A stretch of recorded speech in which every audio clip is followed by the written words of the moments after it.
It's pretty incredible, isn't it? The things that some people are willing to say out loud. In those moments where you're taken aback and caught off guard, do you say something? Do you not say something? What do you do? In today's episode, it's all about how to handle inappropriate questions and comments. Welcome to the Jefferson Fisher podcast, where I'm on a mission to make your next conversation the one that changes everything. If you enjoy learning tools to improve your communication, I'm going to ask you to follow this podcast, and if you would, please leave a review. If you have any topic suggestions, just throw them in the comments. I'll read them. I also want to make sure I tell you that my new book, The Next Conversation, is officially out on pre-order. Down in the show notes, you'll find a link to it. And those that pre-ordered, well, I made you some bonuses. I made 3 free bonuses that can help you.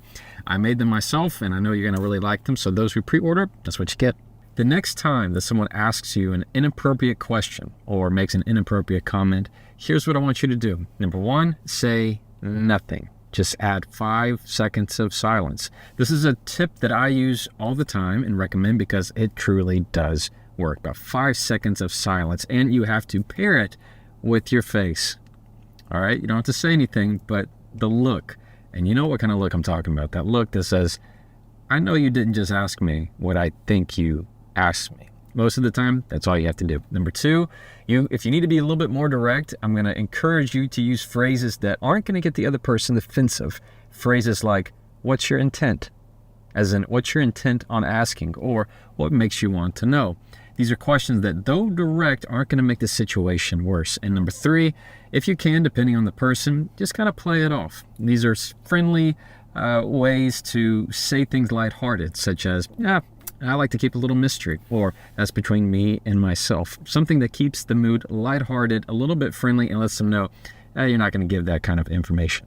Now listen, everybody is guilty of asking or making an inappropriate comment or question. Everybody. It's just called putting your foot in your mouth, where you didn't really mean to say that out loud and you can't believe you said that. You just go, oh my gosh, I can't believe I just said that. And you wish you could put it back in, but you can't unring that bell. So I want to clarify that those who make inappropriate comments and questions, it doesn't make them a bad person. Now, there are some that they are bad, of course, but it doesn't mean that if you make that inappropriate question, that's exactly who that person is. Sometimes it's just an off day. Sometimes they can't believe that they just asked that, and they need you in many ways to show them that what they just did is not acceptable. Some people don't mean it to be inappropriate, right? You've asked that question or said something that it just came off the wrong way. What makes it inappropriate? A lot of different things, a lot of different contexts, but often some people just might ask a question and realize, oh, wait, I shouldn't have asked that. Well, I shouldn't have, I totally made a mistake there. It doesn't mean that it's necessarily inappropriate. It just means they asked the wrong question at the wrong time and said it the wrong way. So it might not be inappropriate to ask, but it might be inappropriate in terms of the overall context. So anytime you feel that, I want to make sure that I emphasize it's a case-by-case basis, and you're going to have to base it on who you're talking to, what you know about that person, what the context is, what the circumstances are. So don't assume that just because they asked it, it makes them a good or bad person. If there's one thing that I pray that you've learned from me, if you've listened to any of my podcasts or watched any of my content, it's that silence is truly powerful tool that you can use to apply with just about anything. When somebody's making a comment that is inappropriate or asking that question, using silence as your answer is a way to set your feet in the conversation and saying no. Okay? It's a way of almost putting up the hand. And you're not having to do anything. Understand that just because they asked that question, it is solely within your power to decide if you say anything at all. Hear me again. It is solely within your power, when somebody asks that inappropriate question, for you to have any response whatsoever. Understand, you can have nothing. You can say nothing. You can walk away. You could just ignore it. And that is solely within your power. And there's nothing wrong with that, depending on what they ask. Silence is a way to allow them to hear what they said back. For them to go, oh, that didn't sound good at all. What I like to do and encourage when somebody's making an inappropriate question or comment is to give them a face. Not like a stank face, not like an angry face. I'm just saying, look, I look like, God, did you really just ask me that? Did you really just say that? This face that says, do I really have to comment on that? Or maybe even stronger, this is not something I'm going to comment on. When you pair with that nonverbal communication, you say all that you need to say without saying a single word. All right? So anytime that you feel that tension, the biggest takeaway that I want you to have is you're under no obligation to say a thing. So often we feel like just because somebody asks us something, we have to have an answer. We have to have a response. Typically when somebody says something inappropriate, we kind of, in the South we say hem and haw, you kind of just go, I mean, and you feel like you have to have some kind of answer because they asked. When it's inappropriate, there's no obligation. There's nothing polite of rule that you need to follow. It's just simply staying within your own power and your needs and your own mental health of saying, you know what? No, that's not something I'm going to respond to. Now, if you need to be a little bit more direct, then I'm going to encourage you to ask a question back to them. So often you're not giving them the answer that they want. You're asking a question that serves as a second mirror in a way to see what are they getting at here? What's the point? So you ask the question, what's your intent? Meaning, what's your intent on asking that? Usually if I ask that question, somebody says something, an inappropriate question, I might ask, what was your intent? What's your intent with that? They often will say, oh, well, I mean, and they'll try and find an intent if they have one, or what makes you want to know? What makes you want to know? Often when you ask those kind of questions, being very direct about it, you're going to find they don't really have a reason. They don't have a true reason in wanting to know that information. They just want to know. Or they felt like they ought to have it and ask something, and so they feel like just because they asked, they're going to get it. And they're going to realize that's just not the case. Or what also happens is, because I make mistakes, you make mistakes, we all make mistakes, is that when you ask that question, what makes you want to know? What makes you ask? It's not why. Right? I'm not saying the word why, which makes it offensive. Like, why do you want to know? Instead of it's what? What makes you ask? Using what doesn't get people nearly as offensive. So if I say, what makes you ask? They might have a reason that I go, oh, it wasn't inappropriate at all. I just heard it wrong. I misinterpreted what they were wanting. Often that happens to everybody, where you assume one thing because we like to assume the worst. We're humans. And what they meant to ask was something completely innocent. We just heard it wrong. So when you serve a question that is a mirror, like what's your intent in asking, or what makes you ask, and you find out, oh, they actually have a good reason. Oh, they actually have a good intent in asking. It's not inappropriate at all. Then it's a way of not taking it personally, right? You're giving them grace in that moment. And you're also giving grace to yourself of saying, oh man, I got this all wrong. Yeah, of course I'll answer that question. So glad that you asked. So often it works both ways, where you're not just assuming the worst out of everybody. Instead, you're asking this question that is going to be both a buffer for the other person as well as yourself. And so let's say that you gave that 5 seconds of silence, and then you followed up with a question of what makes you ask? And they have an okay answer, but not something that you still really want to share.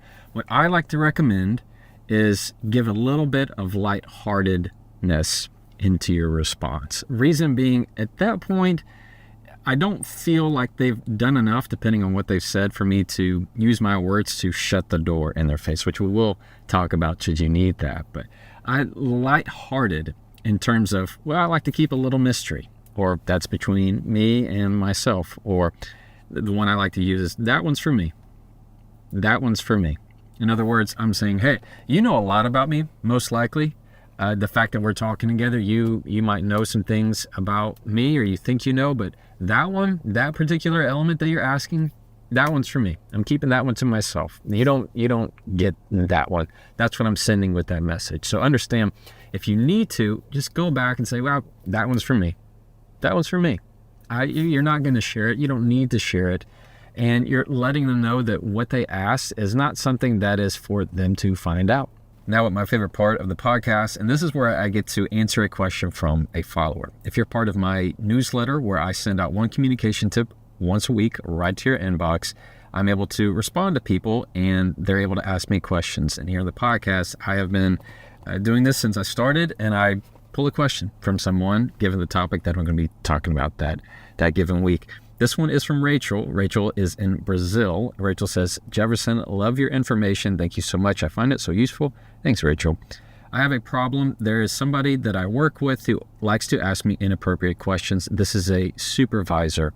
I never know really what to do. I typically try to just laugh it off, but I'd like to have an actual response. Any help would be appreciated.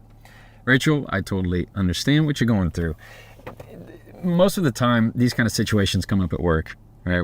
Where you're not really family, but yet you're together all the time, so people feel like they can ask certain things or say certain things that they otherwise wouldn't feel comfortable about should y'all just be regular strangers on the street. So in that kind of situation, this is what I'd recommend to you, Rachel. Try a little bit of silence, and instead of this laughing nervousness, channel that into a response. If silence feels uncomfortable to you, or you feel like that's going to put you in a position that makes it feel more awkward, which is not a bad thing, by the way, channel that into a response of what makes you ask. All right? And don't take away that nervous energy and channel that into a response. When you start speaking, a lot of that nervous energy tends to flow out because you're breathing it out. All right? So when that happens, just what makes you ask? What makes you ask? And if this person, let's say the supervisor, is just tending to press a little bit more, make you feel uncomfortable in that way, then use words of preference and past. This is what I mean by that. When you say words that show that you have a history of doing things, it doesn't make it nearly as awkward because it's not as brunt with somebody for them to be, is brunt even a word? I feel like it should be. Maybe blunt, maybe brash. I mean, in that work environment, you don't want to sound like you're going to turn them off. I mean, you're probably good friends with this person, or you work with this person. You want to have a good relationship, so you don't want to just, kick them in the teeth with your words. But when you use phrases like, well, I prefer to, or I typically, or most of the time, or in the past, anytime you can indicate that you have a history of doing certain things a certain way, then that other person feels like this is just part of your manual. This is how you operate. I'm not singled out. So if that asks you an inappropriate question, let's say a guy asks, just for some dumb reason, asks what your pant size is, okay, or what shoe size, or whatever it is, or your weight, or anything. Often you can say, I prefer not to share that. Instead of, that's private, right? And instead of having this snappy response where somebody goes, oh, excuse me, sorry. When you can use phrases that say, I prefer not to share that, or I typically don't talk about my appearance. Any way to show that you have a history of doing things, whether it's typically in the past, the way I prefer to do something, the way I typically do something, it allows you and the other person to have a much more smoother interaction because they don't feel like they're singled out. It makes them feel like, oh, this is just how you respond. This is part of your manual. This is part of the instructions that if I want to talk to you, this is not something that you share. So it's not that I'm the big bad person who asked this bad question. It is that this is information that you just categorically don't share. And often that's going to go a whole lot better in that kind of situation. Now, Rachel, if they ask you a question that is just totally below the belt, it is not something that they should ever come out of their mouth, and you need to be a lot more strong with it, then channel that nervous energy into absolute seriousness. This says, that is not an appropriate question. That is not an appropriate question. Here you are labeling what they just asked. Simple as that. That is not an appropriate question. Cool? So when you hear that, most likely they're going to hear that, and it's going to channel to them, oh, I'm so sorry. they ought to be apologizing. If they're not, well, then I encourage you to find some other ways to report that kind of behavior, because that's unacceptable. All right, Rachel, wish you the best. Thank you for listening to the Jefferson Fisher podcast. If you enjoyed today's episode, I'm going to ask you to follow this podcast and, of course, leave a review. I read these reviews and they mean a whole lot to me. I read them all the time, so they matter a whole lot. Again, my book is out for pre-order, and you can find this podcast wherever you like to listen, on Audible, Spotify, Apple, any of them. So as always, you can just try that and follow me.